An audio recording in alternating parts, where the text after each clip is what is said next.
unfortunately, we had to tape this a little late on Wednesday because I was flying back from Boston this morning. And then there was a Wi-Fi issue on the plane. And I'm like, is this going to work out? Am I going to be able to do a podcast today? The Wi-Fi miraculously came back. And then I was on my iPad for hours making fake trades. And I think a couple of times the lady next to me was like, what's this guy doing? What is this trade machine that he has? But before we do that, a bunch of teams I want to hit, just big picture, that kind of relate to this in some ways. Biggest one, Dallas.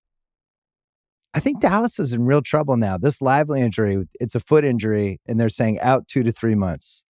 And as I've said a million times, I never trust feet injuries. I always feel like they're not being honest about how long the timetable is because I'm not sure they know. And I always go worst case scenario. 3 months takes us into the playoffs. It takes us into round one. And on top of it, Luka's hurt. And I thought Dallas was going to be there in the end. This is the first time I got worried. Yeah, I think with this Lively injury, there's been some trickling out for a few days that like, oh, maybe they're going to go after a center. But I'm like, maybe they want to just have some versatility in the front court. But now that we know about the injury, it completely explains why they're going for a center here. And so my question is, what type of center are they going to go for? They're going to go for another, lob vertical guy like Lively, like Gafford. But if you add a third guy like that and then Lively comes back, you can't. Right. Then what's your roster? Sense. Yeah, exactly. So I wonder if maybe for them, they still go after, a pick and pop big or a switchable big, somebody like that to give them some front court versatility. But Gafford looked damn good in the first half of their game on Sunday. So like Gafford, we know he can step his play up. So I wouldn't say, I don't think I'd go as far as you to say that they're screwed. But it is going to be a lot dependent on what they do to fill that center gap because it can't just be Gafford. That's all they have now. Well, they're screwed in this respect. Right now, they're 7th in the West. They're 23-20. Doesn't look like Luka's coming back until the All-Star break. There's teams that are just settled in way ahead of them now. The top 4, Oklahoma, Houston, Memphis, Denver. I just don't think they're catching any of those teams, especially with the way Denver's playing. So now you're looking at, I don't have home court advantage any round. I don't know when Lively's coming back. They also made a lot of trades already. They don't have like a shitload of assets. They've already made a lot of their moves, and they would have to dip into the Clay, PJ Washington, like that kind of group to improve whatever they need to improve. So I'm sure their game plan is just going to be, we're probably going to be in that 7 to 10 range. Let's hope Lively comes back. Let's hope Luka gets going. We'll be there in the end. But pretty tough, man. If you're in those playing games and then you're on the road every round, we haven't seen a lot of success with that recipe, KOC. I mean, even with a healthy Lively, I'm curious, like, do you still view them as like upper tier in the Western Conference, right on the same level as Denver, who's really come along lately? That like Russell Westbrook, you've got to give the dude credit. He is playing at the best level that he has in years. Jamal Murray getting along better now. Danny Chow wrote about it for us. It's the most improbable relationship we've had in the NBA this decade. Jokic and Westbrook somehow like joining forces in a positive way. I don't understand it. It's kind of crazy. Like with Russ, it didn't work with LeBron. It works sometimes with the Clippers, but not all the time. It didn't in one of their playoffs. And not at the end. And then with Jokic, it's like you have Jokic after the game talking about like we can read each other's minds. Like there is some chemistry that they have. It feels like every other game, once it's Jokic and Westbrook, then it's Jokic and Murray, then it's Jokic and MPJ. Yeah. It's always a different connection. Like their offense, sometimes I felt like it got a bit dry. Like sometimes it was always Jokic Murray end of game situations, but there's variety now that makes me think, wait a minute, is Denver actually just the only true contender besides OKC in the Western Conference? Are they actually the team that could take them down? Because I'm not totally sold on Dallas anyway. I think they have too many holes. I'm still worried about Luka's health. I mean, when you're coming back post All-Star break with that type of injury, that's the type of thing that can get hurt again. And Kyrie in and out still as well. A lot of questions there with them, even prior to Lively. But here's the flip side of this is why it was stupid to give up on Denver a month ago. If you have one of the best 6 players in the league, you just have to be taken seriously in the playoffs. So the question for me is, can he get back to the right shape? When can Lively come back? Can they sneak out? Like if they're playing Houston in round 1 at 2-7, they could beat Houston. I don't know if Houston has another gear. So I'm sure they're not totally panicking yet, but it's not great, and you think like Luka's 26 now. They made the finals last year. They really went all in on this season, and Oklahoma City kind of took their spot. But yeah, I'm not a full level panic. I don't like the fact that they're not going to have home court every round. And I also don't know what the trade move is. So next one is Philly, who is borderline shut it down territory, but you also look at the East and it's like, yeah, they could make the play-in game. And what if they have those guys in mid-April and they're all healthy? And I don't really know what the answer is. But the big thing is their first pick is top 6 protected, which everybody's been talking about all week. And I thought about how OKC gets that pick, right? If it's like 7th in a really good draft that I'm sure you've become fascinated by. This is the Sam Presti revenge on Daryl Morey. The James Harden trade, 2012, right? And it became this thing that became this curse over OKC. And they never got to the finals, and Daryl kind of made his career in a lot of ways. The flip side of this, OKC gets this pick because Philly has to dump Al Horford, right? And now this pick is paralyzing Philly with their decisions because you maybe want to just throw away the season, and yet you can if Embiid is going to be healthy in 2 weeks. So what do you do if you're Philly? I don't think you can throw away the season. You can't. Like you said, with Embiid, if he's healthy, they've been good after he got back in December. Granted, he's missed a lot of time since then. But if Embiid's healthy, you know you're competitive. The problem is the fact that you get Paul George and you're saying, well, he's just going to be better than Tobias Harris. He's going to be way better than Harris that has been for us. And then he looks like Tobias Harris for you. And so if Paul George is actually is that an insult to Tobias Harris? I'm not sure. Yeah, it is, because Tobias Harris is very average, below average with the Sixers, and he's been pretty good with the Pistons. No, but I'm saying is, would Tobias Harris listen to this and be like, yo, I've been better than Paul George. At least I played him. That would be fair if he did say that he's at least been on the court. But with Paul George, he just looks like a complete shell of his former self. So if the Paul George decline is beginning, and this isn't just an off year at 35, 36 years old, whatever he is, you have to take advantage of these years, especially if like Embiid is healthy come April and you sneak in as the 7 or the 8 seed. You can't There's waste no way they're going to be the 7 or the 8 seed. They're going to be 9 or 10. But they could still sneak in because they'd have to win 2 playing games. Yeah, that's what I mean. If they win the 2 playing games, then they sneak in that case, and they're the 7 or 8. Like you have to go for that possibility. You can't completely tank out here. But if Embiid doesn't come back, moving up in the lottery is your silver lining here for Philadelphia. But I don't think you can tank for that. It's not worth doing that. You at least have to go for it. Otherwise, it's another year wasted. And for Daryl Morey in the front office as well, and Nick Nurse as head coach, that could mean your job too. If they do miss the playoffs, and if next year they go into things and it's not better, you might not get another job anytime soon. So I don't think they have much of a choice but to go for it now. We have hit fall guy range, and it's going to be either Nurse or Daryl. And I don't know which one it's going to be, but we're very close at this point. And those guys don't play hard for Nurse at all. But no, they don't seem like it just... We've seen this happen over the course of the NBA history. Like Don Nelson was a great coach. He took over the Ewing Knicks at one point in the mid-90s, and I think he lasted like 45 games. It just didn't work. I don't know if it's that bad for them, but when you don't have 2 of your best 3 guys basically never playing, they had this huge stretch last week. It was like 4-5 against all good teams. And Embiid missed all the games. And then they were like, he's probably out at least another week. If you look at their schedule, any game where he would come back, it's a good team. If there's always a Boston or a Cleveland, there's somebody on there. And I don't think he's going to come back until he's healthy. I don't think he wants to come back at his ass kicked. So I don't know if you're Nick Nurse, what do you do on that? But the Paul George piece is the shocking thing. I guess we should have known. He's been in the league a while that it was possible, but I don't know. He was always hit or miss, but he hit, and he's not hitting anymore. It's more misses or I forgot you were out there than hits. Yeah, I mean, at the least, at a minimum, he was a far better spot-up shooter than Tobias Harris. He was always above 40% from 3. Tobias Harris was very streaky and consistent and lower volume. This year, Paul George, only 35% from 3, has not been a knockdown guy on top of, just stinking it up end-of-game situations, losing control of the ball in the final minutes of games, some real careless turnovers, and the defense is not at a lockdown level for that matter either. So, the things that you thought at a minimum were getting elite defender and knockdown shooter who can sometimes go off, you're not even getting the role player stuff from him right now. And so that's where you're Philadelphia. If he's not producing, I don't know if there's an answer for you to solve that at all with this roster. You were banking on Paul George. You waited for him in free agency. That's what the whole plan was to go out and get Paul George for 7 months. This was the plan. So if he's not working out, nobody's going to take him for that matter. Who do you think's the most relieved? Orlando? The Clippers?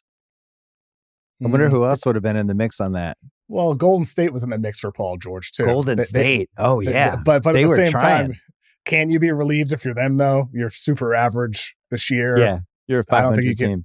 Yeah. So we agree. Philly needs to use those picks though. They have 4 tradable picks. They need to use those, I'd say. Would you use McCain, who's out for the year?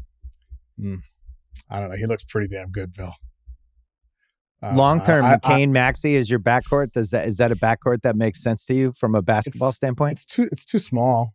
Yeah. It's too small. But I think McCain's value would only go up. To me, I mean, I think like everybody talks about Jimmy Butler as a guy to Phoenix and, you know, all these other teams. Nobody ever mentions Philly. What if Philly offered 3 firsts with Paul George to reunite Jimmy Butler with Joel Embiid?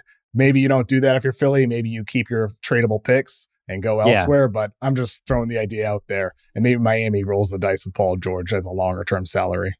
I have Paul George coming up later when we get to the fake trade section of this podcast because it's a fascinating topic. So we agree. Philly's not shutting it down. They still have a chance to be a 9 or a 10 seed. If they can get all of those guys healthy for 2 months, that's still the plan. And if I'm Daryl Morey, like that's a better chance than keeping my fingers crossed in the lottery. Okay. Next one. New Orleans is in what the fuck land where they suck. But now that all their guys are back, they're actually like pretty solid and really talented. And Trey Murphy's been playing great. And they might be too talented to be a full tank team, a la Brooklyn and teams like that. They have some good trade assets. Ingram isn't expiring. He's hurt right now. Zion, year to year, he can get out. CJ McCollum, overpriced, but reasonable for somebody who needs a scoring something. And then I guess Murray. Their roster doesn't really make sense. I don't even know what the move is. What do they do? What do you do if you're running New Orleans? I think you just keep it going. Honestly, I wouldn't necessarily tank it out unless you're getting a really, really good deal from McCollum. Yeah. I think trading CJ McCollum would definitely be top of my list aside from the obvious Ingram. But now he's going to be upset at me again because he thinks I always throw him in trade rumors. I mean, nobody's wanted Ingram for a year and a half. Especially now that he's hurt. Yeah. Yes. Is that going to change in the next 3 weeks here? With McCollum, at least he has had some banger performances as of late. He's looked healthy. He looks very good for them right now. So maybe you're trading McCollum. The issue is the fact that he's a tough guy to trade at $33 million this year. He's still a smaller guard. So for New Orleans, part of me, Bill, looks at this as a year in which your horrible start with Zion missing time keeps you in the lottery. It's going to keep you having good draft odds. So if you do, and they have the Lakers pick. Yes. So if you win towards the end of the season, maybe you actually have some clarity on what you want to do heading into the summer. So I'm not totally against keeping things together because you're going to have a lottery pick anyway. Like you're not going to get into the play-in. You're too far back right now. So I'm okay with keeping things together right now. And if Zion is, back to prime Zion for the whole rest of the season, I think that maybe gives you, an idea of what you want to do in the summer if you're the Pelicans versus dumping things right now just for slightly higher odds. You just stumbled into the answer. These next 2 months are about building back Zion up as a genuine asset and then trying to get out of that situation as fast as you can. So you're still ejecting from the Zion situation. I am. If he's healthy for 2 months, that trade when the value's high. They're 11 11 losses behind Phoenix for the 10 seed. That's crazy. So there's no scenario where they catch fire, unfortunately. One of the things about trading McCollum is then you could play Jordan Hawkins more. It's weird. They're deep, but they also have a terrible record. They make no sense as a team of assets. Anyway, next one. I didn't know it was going to be today. What's today's date? January 22nd. I thought it was going to be after the Celtics game, the next day when we celebrated the annual Lakers holiday, passive-aggressive trade day, when some report comes out that LeBron and AD or just LeBron aren't happy with the roster. It happened today. It was January 22nd. I wish I had FanDuel put odds with all the different days in January when it was going to happen, but it happened today. LeBron and AD apparently really want them to improve the roster. They're not that happy with it. I don't know what the move is, KOC. When you're paying those two guys $100+ million a year and you have Reeves, your roster's pretty good. And maybe look in the mirror a little bit. And I went through everybody. If it's Rui and Vanderbilt and Vincent and 2 firsts, I don't even know what you're getting. Who's available? If it's a top 50 player, nobody wants to trade a top 50 player. So you're looking at people like Zach LaVine. And if they got Zach LaVine, I just don't think they're a contender in the West. They would have the same problems they have anywhere where they can't guard anybody. I would never. Reeves is a hang-up for me if somebody called about Reeves at $12 million a year. It's like, yeah, I'm sure you do want Austin Reeves. Fuck off. Hang up. I don't know what the move is for them. I don't know how they're a title contender. And I have some ideas zagging the other way. But what do you think? If you're trying to add, which I don't think they're going to go the other way, Walker Kessler as a center, try to go get him from Utah. Then you can play two big lineups. Are you winning 4 rounds if you make a Walker Kessler trade? No. Just one of the names. You can trade 2 picks. You can trade multiple swaps. You do have some tradable salaries. So maybe that's one of the guys you go for. And I don't know if you and I feel the same way about this guy, Bill, but I think everything Zach LaVine has done this year, about we're last aligned year. on that. Okay. So like to me, like if you're able to put a package together for Zach LaVine, and it's a tough deal, it probably have to be a 3-way. But if you go get Zach LaVine and add him to the bunch with LeBron James, Anthony Davis, if you're able to go get a 5 like Walker Kessler, you have Dorian Finney-Smith already, you have Austin Reeves, like suddenly you have like a really good top 6, top 7 with a lot of dynamic scoring ability, versatility on defense, different lineup configurations that you can play. So I think the Lakers should be adding.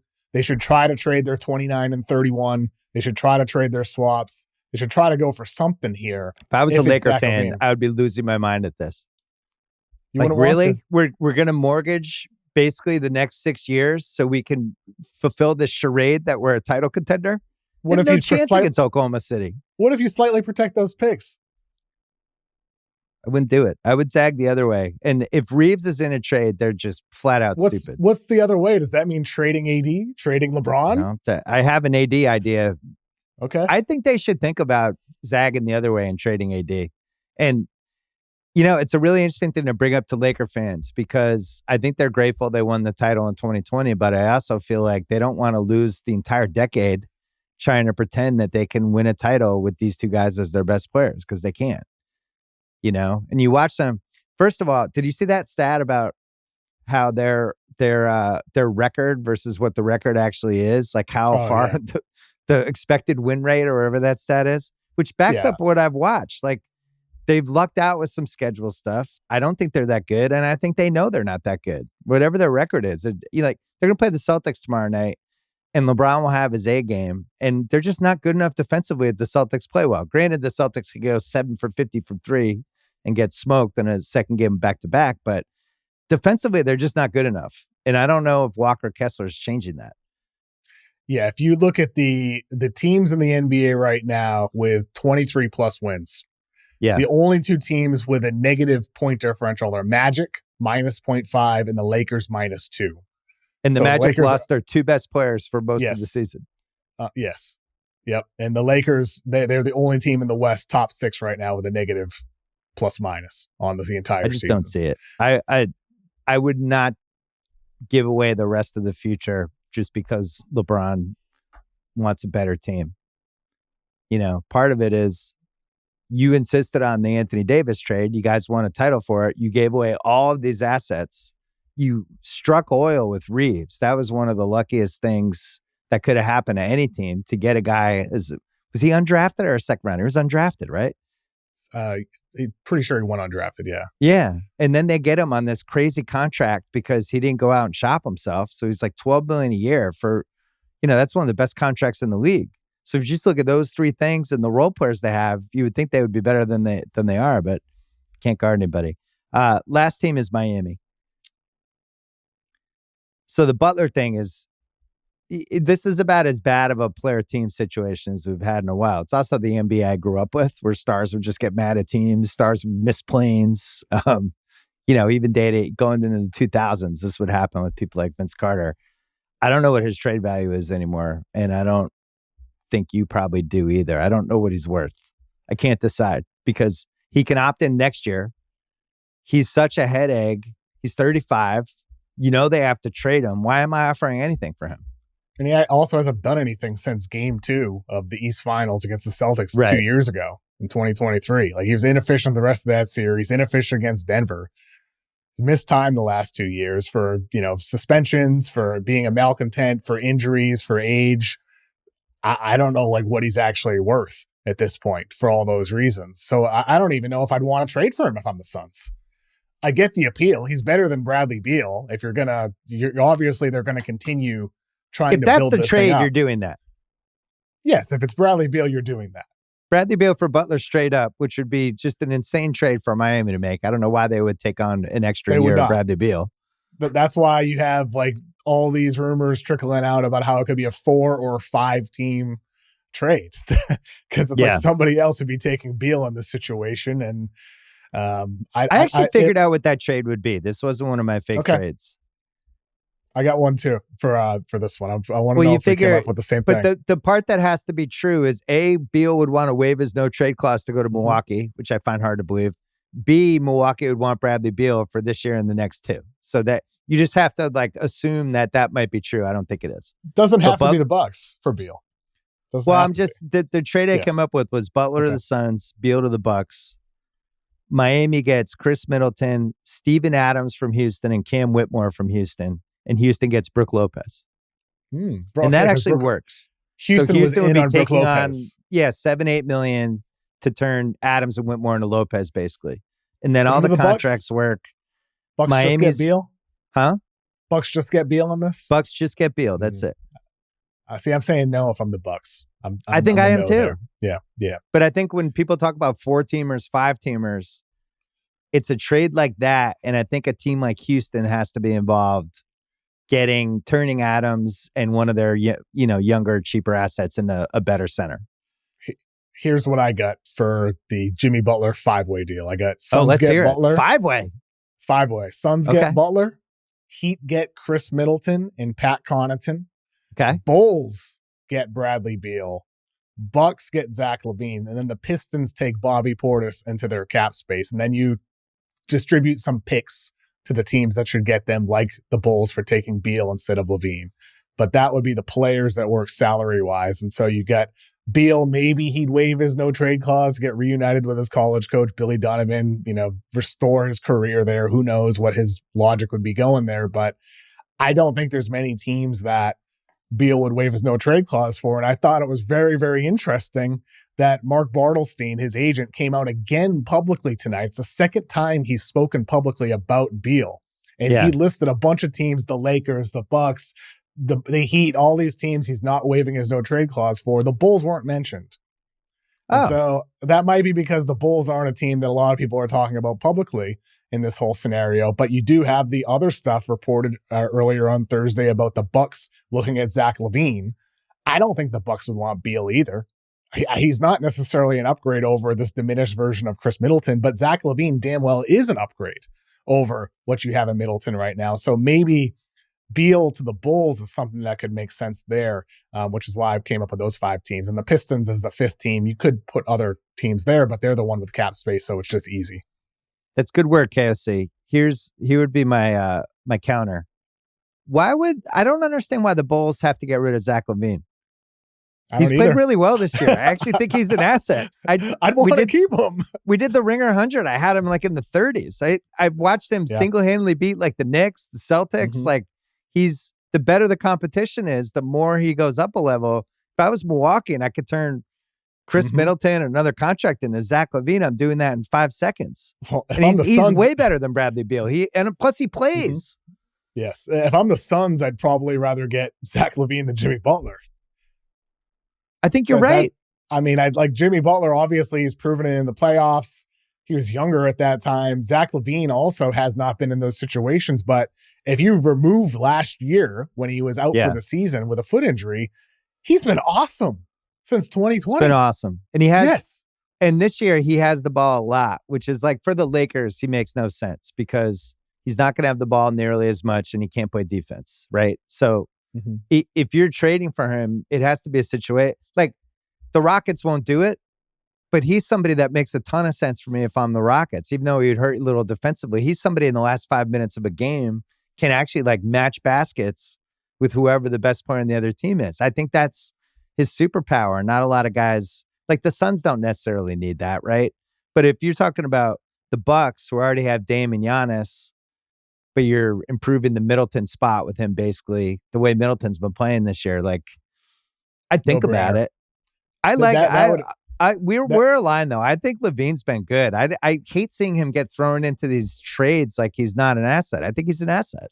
It makes no sense. I mean, I just pulled up some numbers prior to the recording, Bill, just because like with Levine, a lot of people still think he's like some diminished asset, but 4 of the last 5 years, if you remove last season, 45% on catch and shoot threes, 37% on dribble jumper threes, 45% on mid-range jumpers, 63% on unassisted shots at the rim. He's caught 26 lob dunks. That's the 4th most of all guards in the NBA.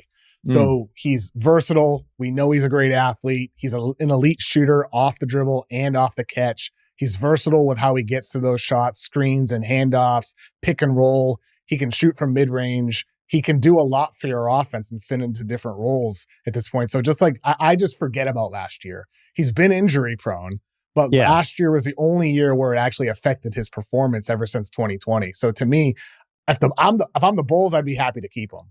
I know that creates some roster fit issues with Kobe White and all that. Maybe you end up flipping him instead, but Kobe White's also on a value contract. But Levine's been awesome, dude. I can't understand why he's still viewed as some horrible asset at this point. The only reason to trade him is if you feel like your team doctors who've spent a lot of time with him are like, sell high right now. This is it. He's going to get hurt in 2 months. That's the only reason. And maybe you do. Maybe that's what it ends up being. Like if the Lakers say we'll give you 2 unprotected firsts, if the Suns say we'll give you Bradley Beal and two or three firsts that we just received in that really interesting deal with the Jazz, I would keep him. I think he's going to be worth more, especially like next year. There'll only be 2 years left on his deal.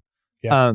They're going to be a play-in team unless Philly can catch them, and I wouldn't want to play that game in a winner takes all, that team in a winner take all, where all of a sudden it's a tie game with 5 minutes left and Zach LaVine is doing some of the stuff we've seen him do this year. All right. We're aligned on that. All right. I have some fake trades that I don't think will happen, but I thought would be fun to throw at you. And then I want to hit a couple that I do think could happen, should happen, probably won't happen, but at least are realistic. Trade number 1. Bradley Beal for Paul George straight up. Who says no? Bradley Beal says no. Bradley Beal says no. That's right. All right, let's say he didn't have no trade clause. Okay. So Bradley Beal has 2 years left after this year. Paul George has 3.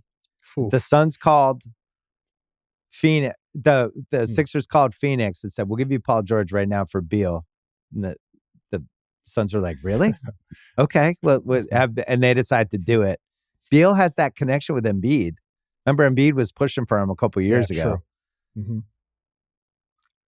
I think Phoenix blinks faster with a no than Philly in that trade. I think both say no in the end. Right. Philly needs that big wing. They have enough guards. They have, Maxey. McCain's out for the year, but they still have him. So you think they say no faster? Forward. I think Philly says no faster, but both end up saying no. I think Phoenix says no faster, but who knows? All right, next one. 3-teamer. Oh, this is... Miami gets Kevin Durant. Philly gets Jimmy Butler. Phoenix gets Joel Embiid and a 2029 first, and Philly gets a 2029 first. Philly's just out of the Embiid business. They turn Embiid and a 2029 first from Miami into Jimmy Butler, and they're just out. Never going to happen. But Philly says no. Philly's like, no, you can't give up on Embiid today. It leads me to this question. Would Philly ever consider trading Embiid, A? B, would anyone consider trading for Embiid when he plays 40 games a year, max? Is he untradeable? Is he tradable? I have no idea. I think the Sixers would consider trading Embiid this summer. Right now, today, I don't think they would. I just don't think you can today. But this summer, absolutely you could. He starts a whole new contract, $59 million next season, and then 64, and then 69 the next 3 years. Guaranteed. Can you imagine Josh Harris, who also owns Washington, who's playing for the NFC title on Sunday, and he gets like a call about Sixers, and he's just like, I don't even care. Like, just whatever. Just don't make any trades. Like, I'll deal with that this summer. I just care about football. That's it. Sixers are a loss. Get them out of here. By the way, Bob Myers helped Washington with the football team, right? He was on that advisory committee, and I just feel like he's looming with the Sixers thing, and I don't think I'm alone. There's been some Bob Myers Philly buzz that I think has been building because I think he had a good experience with Josh Harris. Have you heard the same? Very interesting. No, the only thing I heard of Bob Myers is that the Sonics could be a team when they expand, whenever the NBA is going to do that. I think Bob Myers is lurking in general, but I would not. If there is a fall guy, which we talked about earlier, it's going to be Nick Nurse and Daryl Morey. Unfortunately, could be I think both. the fact that Bob Myers maybe it's both. One thing that Bob Myers does, builds the culture. That's what he was famous for, the Warriors, and you bring him into Philly. So if it gets really bad, I just wouldn't be surprised. All right, so we both think is Bob a tear down guy? Like if he did get hired by the Sixers, was he somebody to reset things, or would he try to make it work with Embiid? I think he's a how do we get this to a better place all the way around guy before we decide to blow this up. Would be my guess. I'm thinking too. Yeah. Okay. So we both think Embiid, nothing happens until this summer. No, I think more because the rest of the league would be like, yeah, cool. Embiid, no thanks. Third trade. Do we think Brandon Ingram has any value? Not really. Very little. Making like 33, something like that, but it's expiring. I think the value is New Orleans takes back a contract with another year on it, and you get a pick as well. But Ingram himself, the injuries, the iffy production, not a lot of value, and just not a lot of time left on his contract for that matter either. If you're Detroit, would you rather have Ingram for 1 year or Tobias Harris for 2?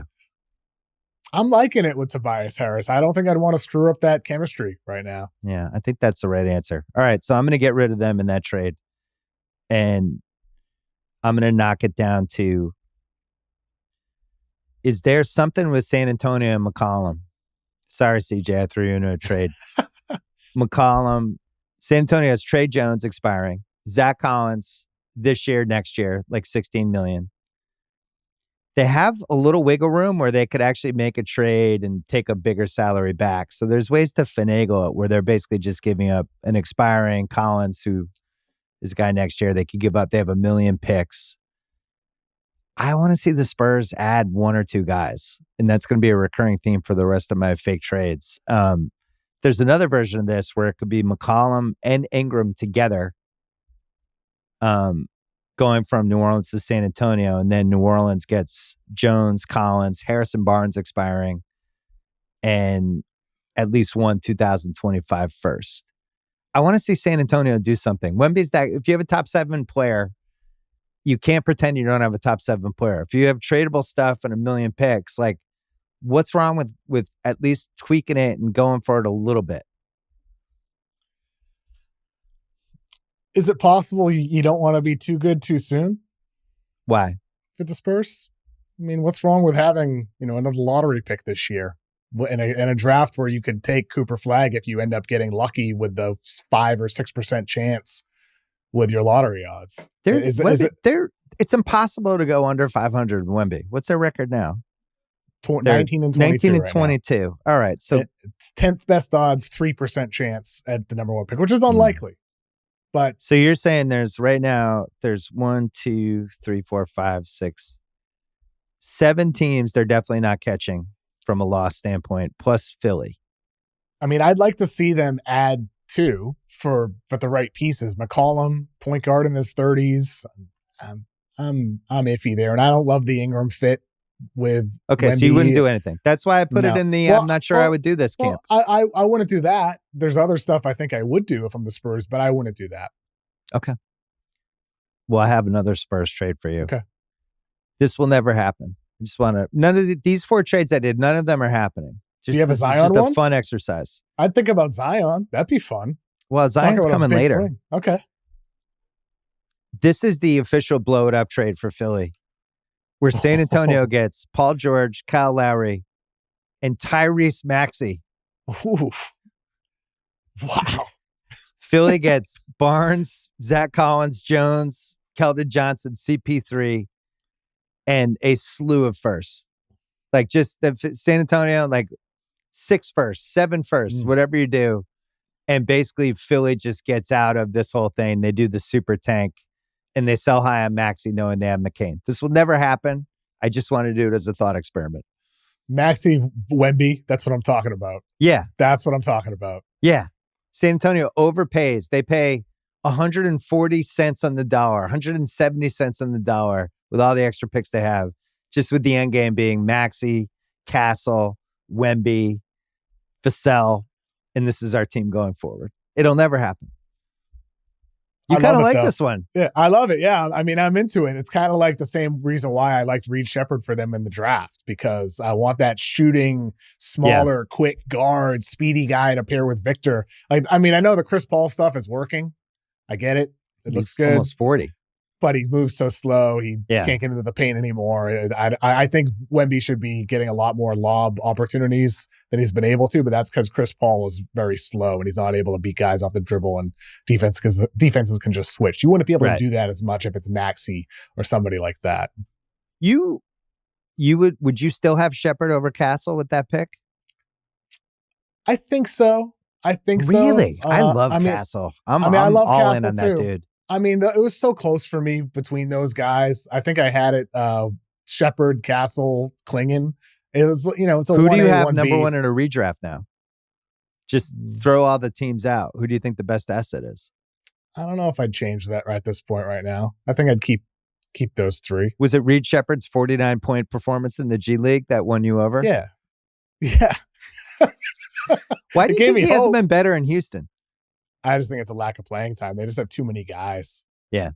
I mean, who's he going to play I kept over, all honestly? my stock. I haven't sold an ounce of Reed Shepherd stock, but I love Castle.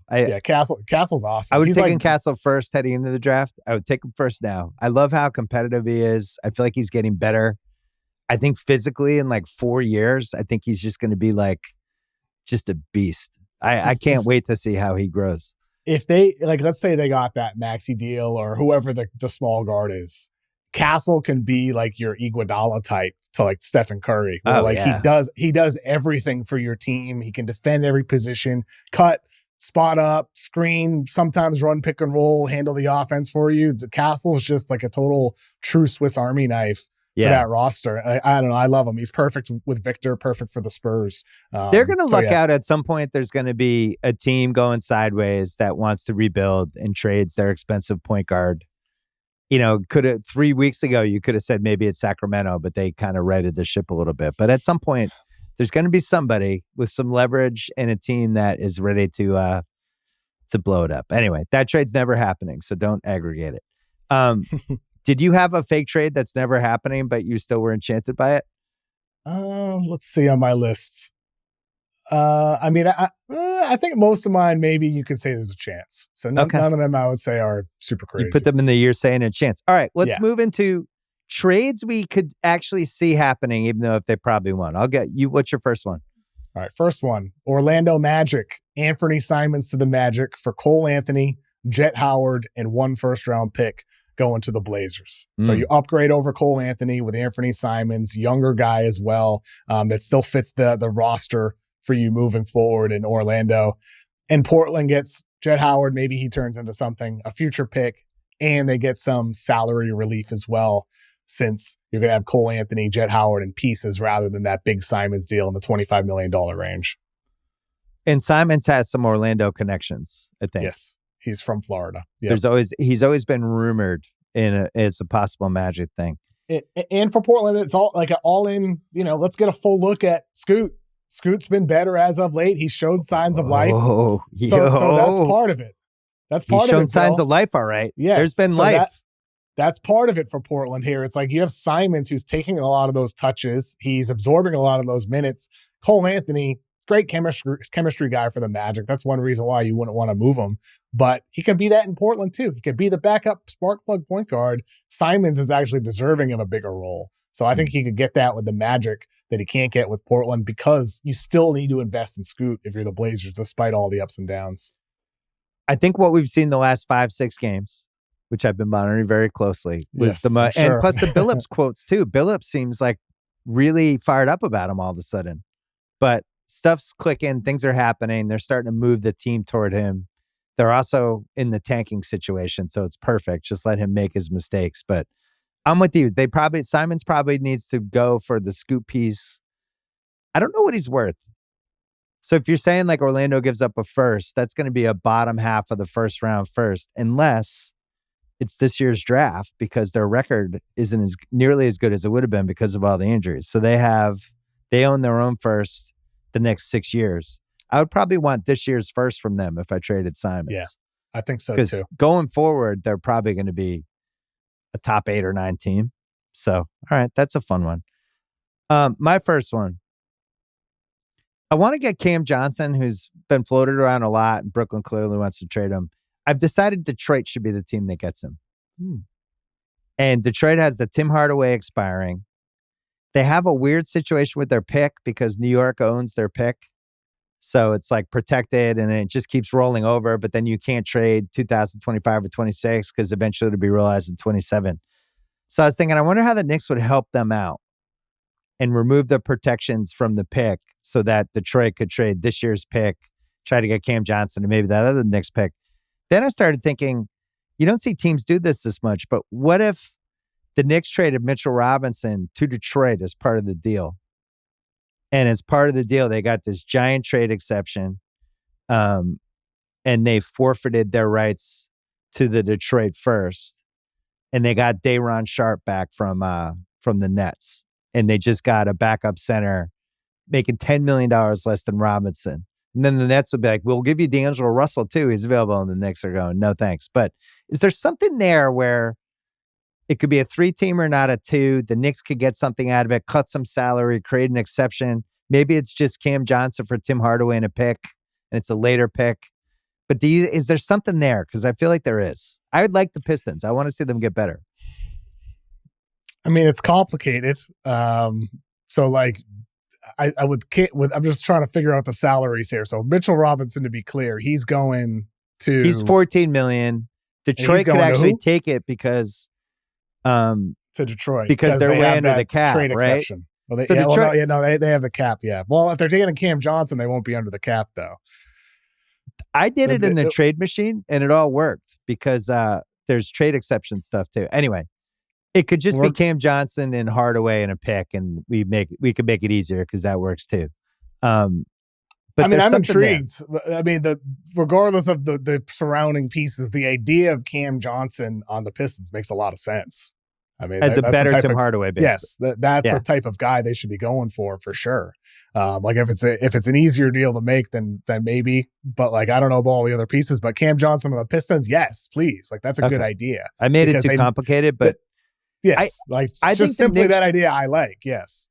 If I were the Knicks, I'd be thinking of a way to dump Mitchell Robinson in a trade and get a cheaper big back and try to get some cap space, some apron relief, some luxury tax relief, and some flexibility with some sort of trade exception would be my dream scenario. I have a Mitchell Robinson trade in part for that reason. Let's hear it.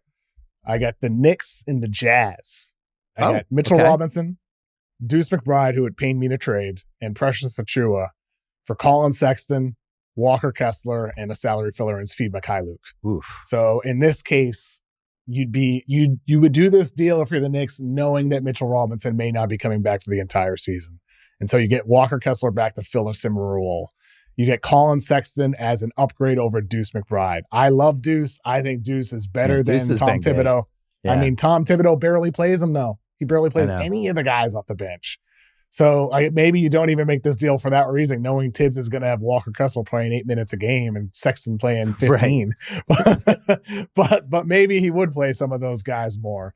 But so I think if you're the Knicks, something along those lines, I'd be wanting to get another center because as much as I really like Precious Achiuwa, I want a true 5. I want another true rim protector next to Cat, because what they've been doing lately in the lineups have worked well, but they've barely played Cat with Achua.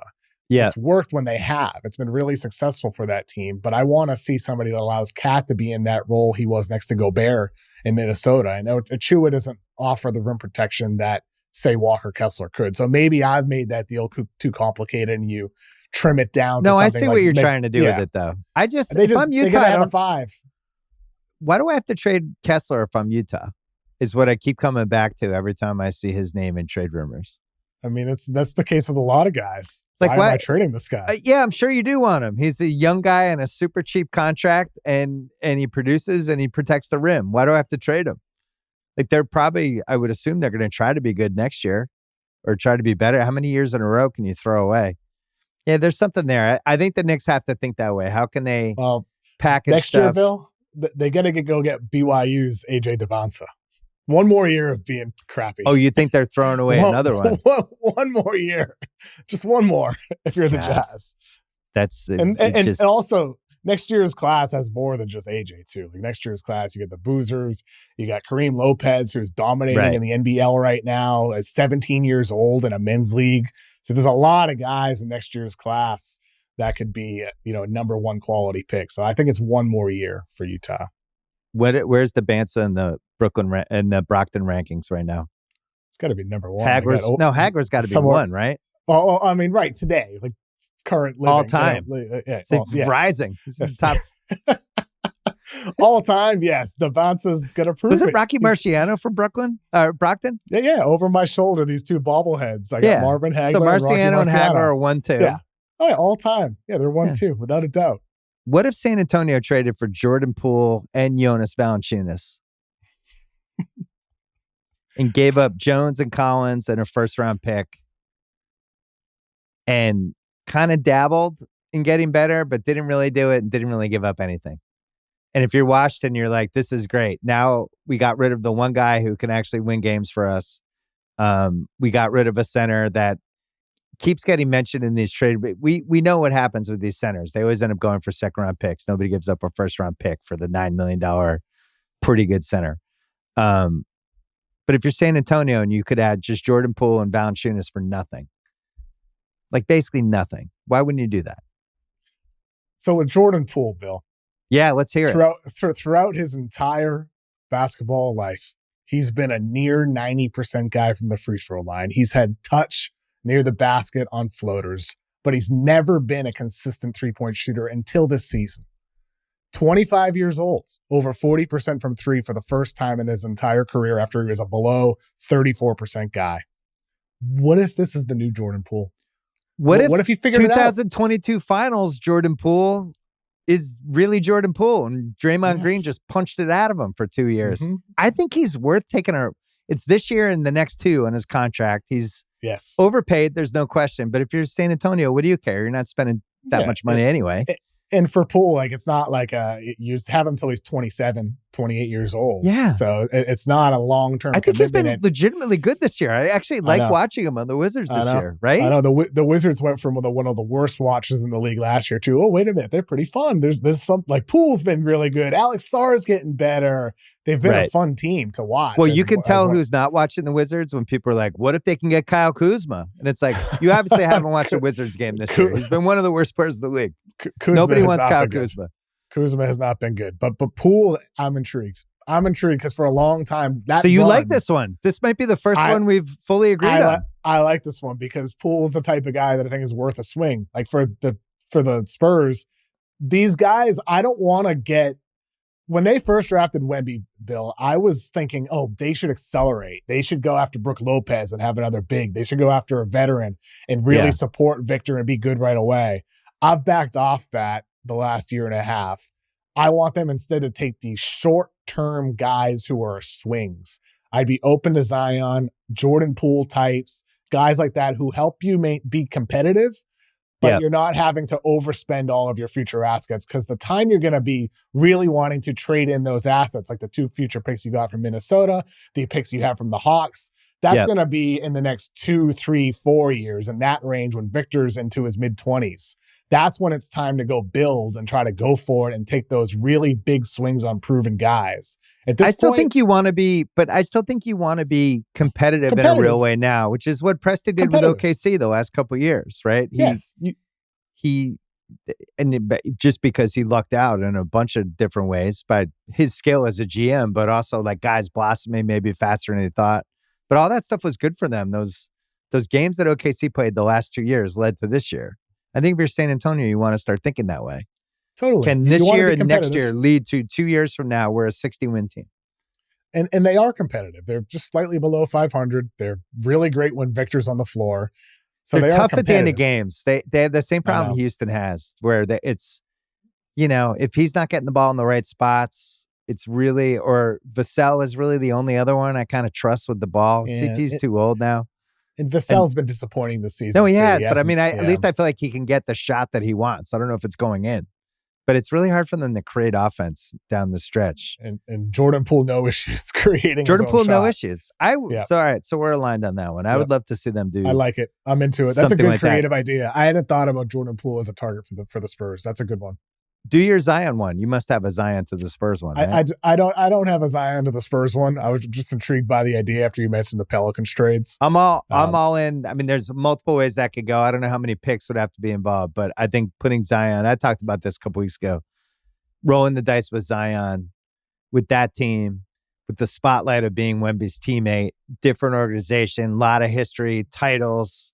Tim Duncan sitting there courtside every once in a while. I would just do it. Can I give you a 3-way of just kind of, it's like a Yankee swap in Christmas? Sure. Milwaukee gets Tobias Harris, making $25.3 million this year on the books for next year too.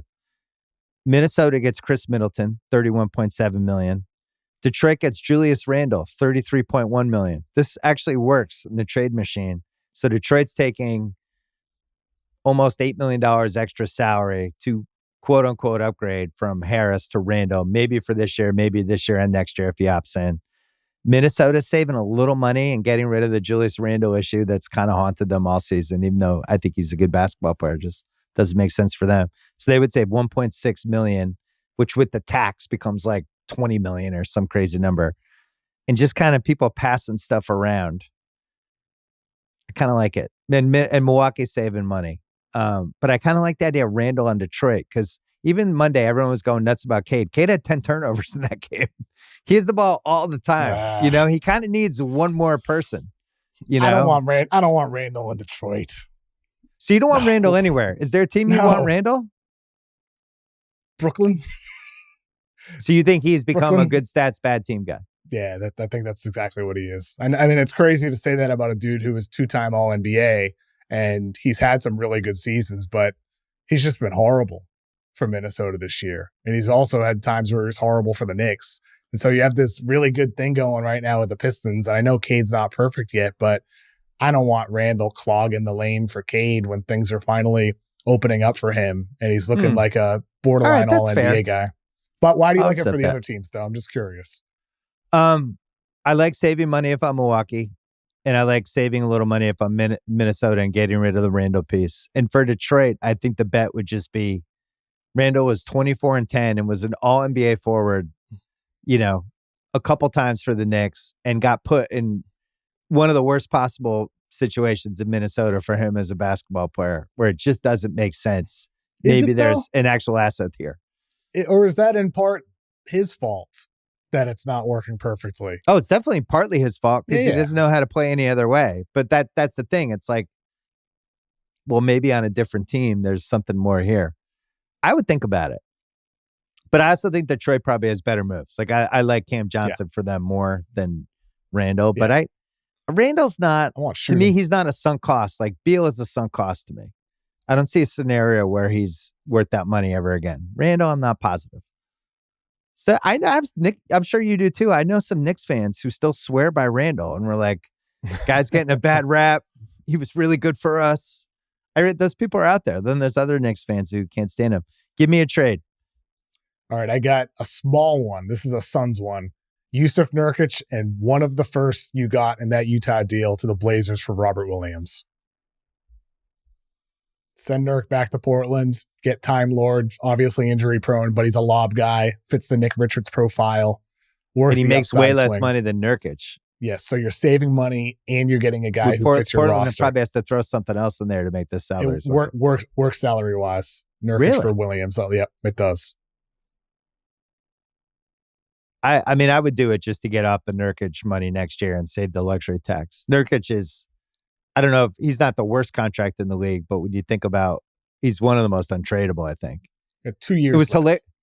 Yeah, it was hilarious earlier in the year when the Suns fans were thinking that they could turn Nurkic into Vucevic somehow. It's like, what planet are you on? Nurkic has been awful. Nobody wants Nurkic. And now they traded for Nick Richards and he doesn't play at all.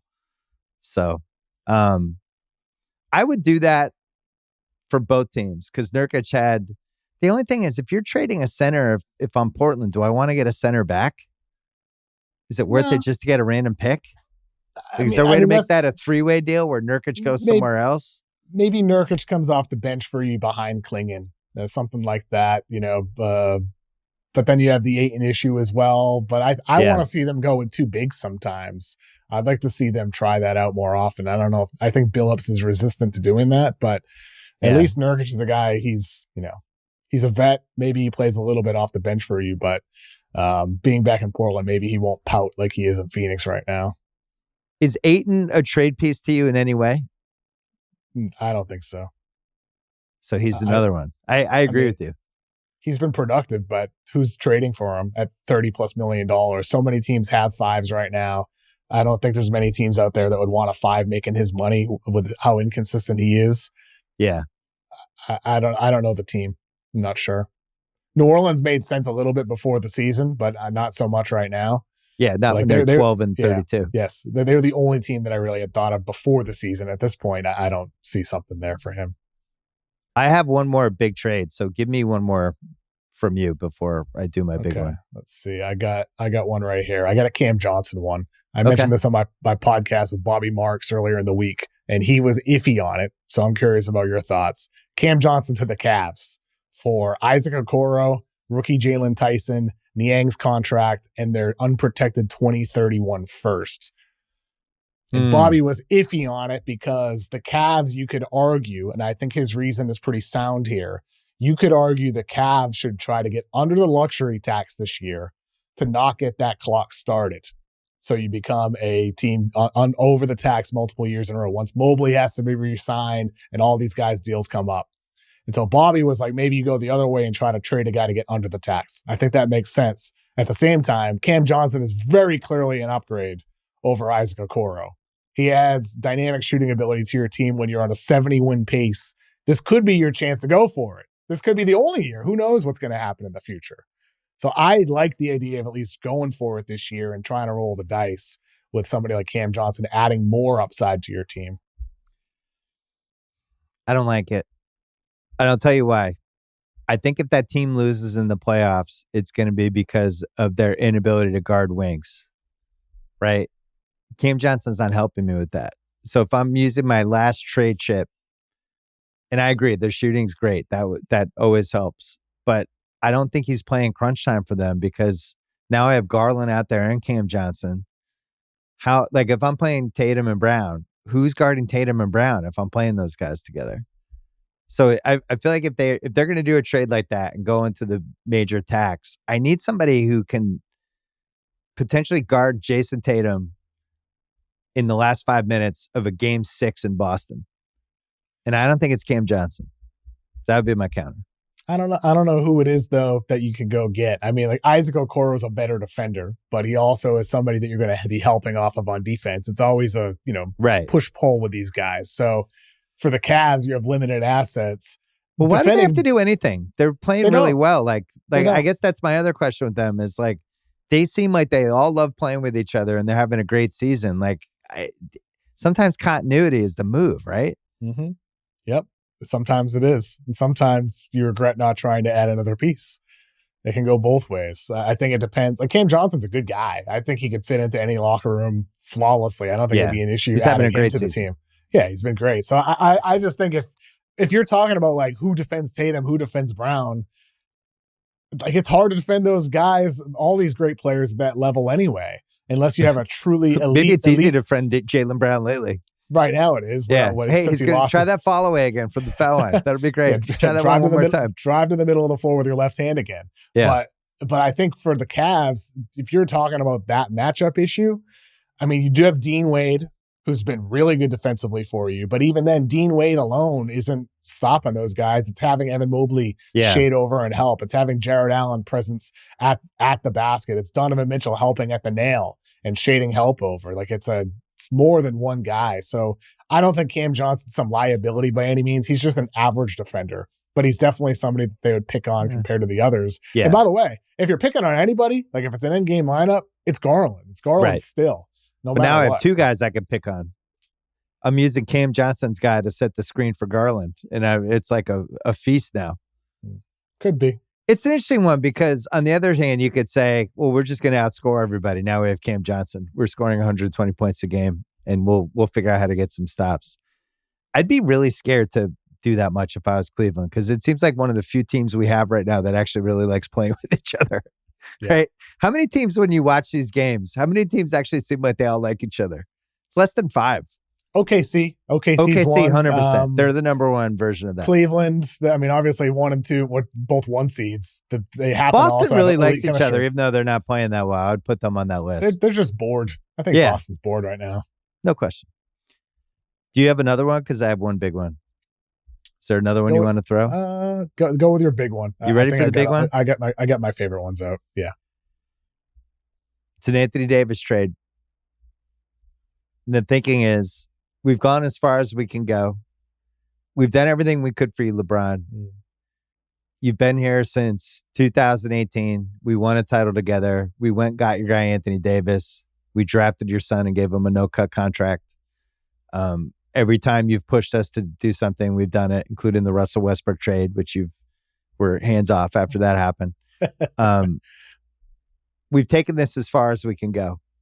And we're not going to mortgage any more of the future for this because for the first time ever, the Clippers have a better arena than us and probably a better team. And there's something cool happening with them and there's nothing cool happening with us. And we're not going to be held hostage by this anymore. The story in sports, decades after decades, is people trying to appease aging superstars. It never ends well. We're not going to do it. We're going to zag the other way. We're going to trade Anthony Davis to the Golden State Warriors. Oh, man. And we're going to get back your buddy Draymond Green, Schroeder's expiring, Kuminga, Jackson Davis, Golden State's 25 and 27 firsts, and a 2029 pick swap that's LA's call. We're cashing in. What do you think? Are you sure this is the Lakers going the other way? Draymond's still a really good defender. It's a pretty good trade. They're getting Draymond, Schroeder, Kuminga. They get to roll dice with them, Jackson Davis. And if you're the Warriors, you still have enough left and you're going to build around Davis and Curry going down the stretch and you could probably get creative with some other moves. It's kind of fun. I don't think the Warriors do it, but I'm intrigued. Too many picks? Yeah. Too many picks. And all right, so let's just say that this year's number 1, which would be in the middle of the draft, and a 27 unprotected first. So now I don't think the Lakers do it now. You think Steph would break out? Let's say the Warriors are in a position they're no to blowing it up, no to trading Steph and Draymond this summer, right? Let's just say they're not going to do that. Do you think Steph would be willing to break up with Draymond in this scenario? I think the only team that you could talk yourself into this being a realistic scenario is the Lakers. Because Draymond will get to live in Los Angeles and play with LeBron. Draymond might want it to happen. Draymond might be like, this sounds great. I've always wanted to be on the Lakers. Let's do it. I also think it's way harder to find an Anthony Davis trade that makes sense than people realize. Because I have people in my life, it's time to trade Davis. It's like, where? Like, you're not trading me Houston. They can't even trade Şengün this year. Like, it would have to be like this summer, right? And at that point, LeBron's 41 and, people probably know. You go around the league, you would have said in the past, that maybe they get Karl Anthony Towns and some picks for him. But Karl Anthony Towns is playing great, And you go around the league, I think it's really hard to find the right trade for him that he'd be excited about. To put him on a team that could actually win a title. Like, Could it be Oklahoma City? No, they're not mortgaging everything for Davis when they have Shea's big contract coming up, and they got to pay Jalen Williams soon. They're going to have to play Chet Holmgren soon. And they're not trading Chet for him. So you go through all the teams, and I think it's way harder to figure out. I even was like, oh, Orlando will be a good one. Go look at their contracts. What's the Orlando trade? They can barely even match all the contracts to get to where AD is. So Golden State was the only one that made sense.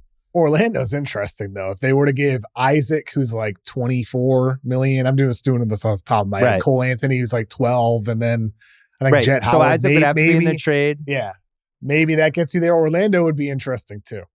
The problem is the way the league is now with these different rules, it's really hard to make like a 5-for-1, right? You need that one awesome $28 million contract that you can put in a trade like that, and they just don't have it.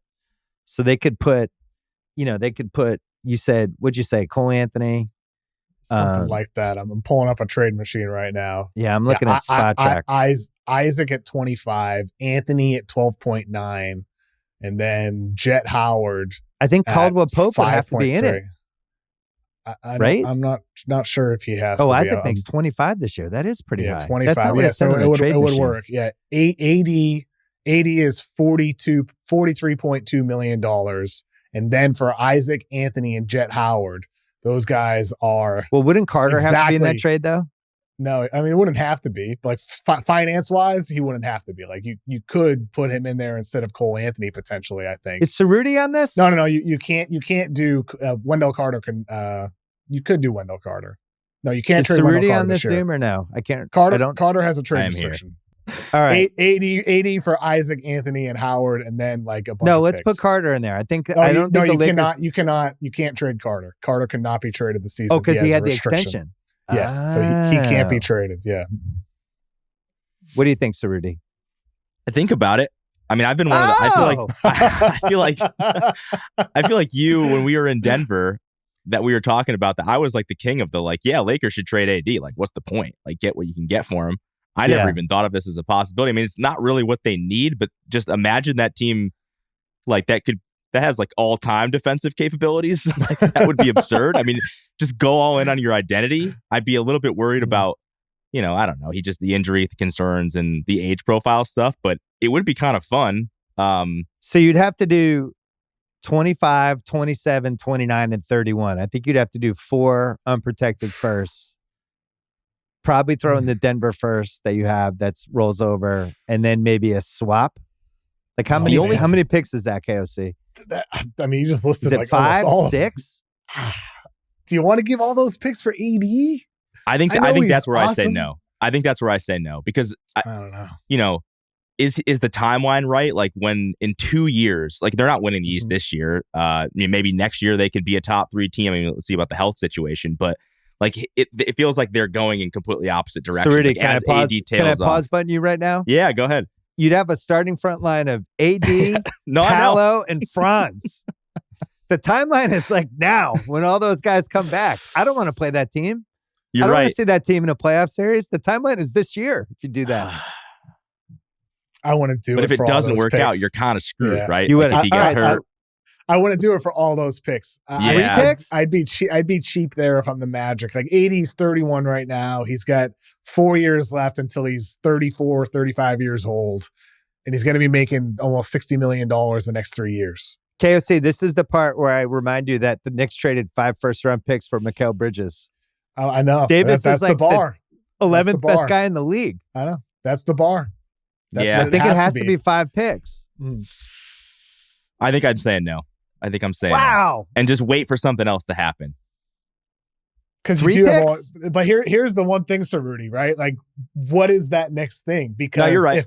But let's say there's a player that anytime a player that becomes available who's better than AD, it's gonna be Utah or the Thunder or the Spurs, the Rockets, the Nets, these teams that have more picks in quantity and quality. Like the Magic, right? Only the have Rockets their can own trade for him basically. this summer. They were Şengün and a bunch of stuff, and go get him in July. Yes, exactly. So all these other teams have more quantity and quality. That the Magic can't wait for that top 5 guy. Right? They're trumping.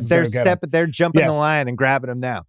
Yep. Yeah, but I think I'm okay long term with let those guys go big fish hunting, and we'll just make moves around the edges and kind of like, because you've got the two guys, you've got the guys that matter, like, I just disagree with you. It would be a better case if you were like, I'm not sure we should trade for Anthony Davis, who was super injury prone during the year that Paolo and Franz both suffered the exact same injury, and Mo Wagner got hurt and Suggs got hurt. We do not want to bring our karma to Anthony Davis. Make sure the obliques are iced up for every game. I know. Yeah, what's Anthony Davis's oblique situation? Is it okay? Oh my God. He's just, I didn't know NBA players hurt guys obliques and until he strains it. Yeah. Orlando's the only other one. I went through everybody else. I just, there's like Sacramento, if you could do like a Sabonis Davis like that, but I don't know where that gets either team, I think it's Orlando. I like Golden State. I like the Golden State one. It feels like that's a timeline match thing that just kind of works out. I will say this, that trade I laid out, if that actually happened, would be one of the most fun trade moments of the 21st century. There's so much going on in that trade in all different directions that it just feels like we would talk about that for 10 straight days. Thanks to Rudy. Thanks, guys. Thanks, Rudy. That 81 has me thinking, though. I mean, because for the Lakers, Bill, you're right. Like, I don't think they're going to necessarily go the other way that you're proposing, but it's something they should at least think about. Like this week, I made the case writing like the Warriors should blow it up because they're not going anywhere. Steph's declining. Draymond's declining. At least they're showing signs of it this year. It reminds me of the 2012-13 Celtics when KG and Pierce were still really good, but they clearly were beginning to fall a little bit. And they make the deal that leads to Tatum and Brown. And so I think the Warriors are in that spot where at least the front office and ownership should be thinking about it. And for the Lakers, obviously LeBron's not the same guy. He's just not. He's still a great player, but he's not the same level player. And AD, who knows when the injuries will start perking back up again. So they should think about it. I just think that Lakers roster is still worth at least exploring adding more. But if the Magic call up and offer you 4 firsts and 2 swaps, you got to take that meeting and really think hard about it. Because if you do that, then that opens up your ability to say, oh, guess what? We are open to LeBron trades. And then if you were to get something for LeBron too, suddenly you'd have the most picks in the NBA. And then you're how many contenders, teams that actually have a chance to win the title, are a realistic option for a 40-year-old guy making $50 million a year with no trade clause? I can't find a single team. Even if you said like, oh, Cleveland, he wants to come back home. It's like, if I'm Cleveland, do I want to? That's a pretty like aggressive reshaping of the roster. I wouldn't do that. I want to do it without LeBron if I'm Cleveland. Yeah. Well, also like, you have such a good thing. Now you're bringing somebody who the 2 generations of guys in the league like revere. It's really hard for him to be like, all right, just set some picks and hit a couple corner threes for us. Like he's going to have the ball. I don't know what the team is for him. So, and I don't think he wants to leave LA anyway. So it's not realistic. Davis as a trade is more realistic to me, but I just don't. The Lakers organization, I don't understand why they kowtow to these guys. Maybe the Suns for LeBron, somebody like that. Short flight away from LA instead of Jimmy Butler. But that now the Lakers are taking Beal. Like they don't want. I don't want to turn LeBron into Beal. No, thank you. Also, like if you're the Lakers and you trade LeBron, all of a sudden your games, like if you're going to actually rebuild, or you're going to like blow it up or whatever, like there is still. People go to the games to see LeBron. He's one of the greatest players in the history of the league. Like that's still a draw, and they're still in this mix where they seem relevant. People who don't actually watch basketball that much think they're still a contender, and there's an illusion of competitiveness that is, to me, not real. But you at least have that. Once you start blowing this up, now you're where you were in the mid 2010s. Why is that? Is that because of LeBron not being top 2, top 3 anymore? Is that why, or is that more something about the supporting cast? Like, why do you think that is? Well, he's 40. He's not close to being the same guy that he used to be. He's still one of the 10 to 15 best guys. AD, you said 11th best or something like that. So if you still have two top 15 LeBron guys, doesn't play defense anymore. I don't understand how anyone could put him in the top 12 to 15 at this point. So you don't have him up there? I don't. I would have him in the top 25, but I think. Wow. I think it's really hard to beat good teams when you have multiple holes on defense like they have. I think that's a fair statement. Like when they're playing Reeves and Connect and LeBron all at the same time, it's like you can't play defense that way. So, and I'm not, what position is the perfect position for him ideally, right? It's the 4. Yeah, point and forward. Then you have Rui playing with him. Really, you want to have perimeter guys and you want shooting, but that would mean LeBron would have to guard bigger guys and rebound more and step up on that. And it just doesn't seem like he has enough in the tank to do that anymore. So they're in a weird conundrum with him because he gets his stats. You can catch the right night. He looks great, but I don't see it night to night. When we get to the playoffs, it's every other game. So if I was the Lakers advisor, would either of us say like you guys have a chance to make the finals with this team? You're one move away. I don't think they are. They're 2 moves away from at least having a chance. Everyone's 2 moves away. But that's exactly why it's difficult for them. They're 2 moves away from having a chance, and even then, they're still not the favorite. I'm still not taking them in a series against OKC or Denver. I still think they're probably a second round out. Yeah. Even if they do get Levine, even if they do get Kessler, but you'd have a better shot in that scenario. But I still want to pick them for all the reasons we're talking about. You would need so much luck with you'd need an OKC injury. You need something weird happen with. You'd have to go down, and there would have to be a dumb thing that happened with every team. I just think, and it can happen that like the Warriors had a pretty good path in 2022, and like Kerr talked about recently, and they win it all. Like it's not impossible to happen. So that's what they need to weigh. But I do think if a team calls up for AD and makes a significant offer, they need to be thinking about that. They have to. Who do you have in the finals right now? Still OKC in the West, though. Denver really intrigues me. Just the way they're playing lately, like we talked about earlier with Russ stepping up and everything. And Murray looks way better than he did 4 weeks ago. He looks way better. He looks more like himself. And noticeably better. And then in the East, I'm still going to take the Celtics for now, even though I think the shooting I'm worried about most because like some of the other stuff, I think they're just bored. This happens almost every December into January with them. Yeah. But the shooting, they're closer to the middle of the pack in 3-point percentage this season. I wonder if there's some tired legs there. Drew Holiday has regressed as a shooter. Derek White has as of late. And Jaylen Brown looks like there's just something off with him. I worry there, but I'll still lean towards Boston right now over Cleveland. That may change by the end of the season, though. Yeah, it's tough. When you win the title, you go one of 2 ways. You can either come out the next season like a bat out of hell, or you just assume you could turn it on anytime you want. And they started out one way, and I think they've settled into the other way where it's like, we're fine. I don't like that they don't have home court in the last 2 rounds, the way this is shaking out, though. Mm-hmm. I don't think that's nothing. It's all fine until it's game 6 at home with a game 7 in the other place. You're down 3-2 for the series, and you fall behind by like 9 in the second quarter. And the fans are like, oh my God, our season might. We'll see. I'd like to see them have one streak, KOC, because I think that's what separates the real teams from everybody else. Like these teams that could just rip off 11 straight, 12 straight. Last year, they were a 25-game winning streak threat for every month of the season. And that this year, they can't play 5 good games in a row. Who worries you most besides Cleveland in the East? Still Milwaukee? Milwaukee always because Giannis.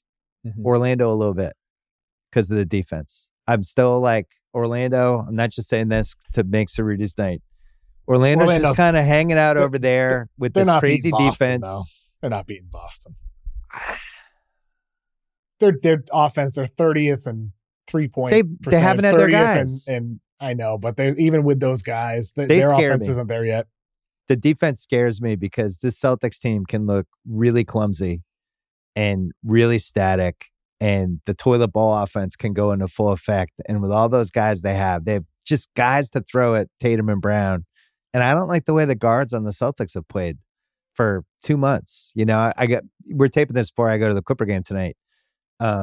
And I'm going to the Laker game tomorrow night. I really want to see it in person. Like, are these guys, do they look different athletically? Is this just a funk? What's going on? So I guess we'll find out. The Olympics may have been very bad for those guys. Very possible. Especially White and Holiday having a long off season, a long playoffs. Something's off with those guys. That's where my concern is, as well as with those guards and the overall team shooting ability. And the Knicks, obviously, I wouldn't look forward to seeing them in a series either because they have good basketball players and Brunson's really good and Towns has been playing great. So, I do think when you play that team for 2 weeks, a little easier to figure out. But, the East is way better. You think last year it was like a walk in the park, which wasn't their fault, but that's what it was. This year a little different. Milwaukee, we'll see if they make one more move too. The team they have right now, I wouldn't be afraid of, but they're one move away from me being more afraid, right? If they were to get Levine, that would be scary because he kills the Celtics. That would be one of those. All the Celtic fans would be like, oh no, they got that guy? Levine, Giannis would be beautiful together. Like that would be incredible. Lopez has been great this year for them too. If they can subtract Portis and upgrade from Middleton, I think they're cooking. They get something there. All right, KOC, good to see you again. You can follow his podcast, subscribe, listen to it, and you can read him on Yahoo as well. Great to see you. Great to see you too, Bill. Have a good night.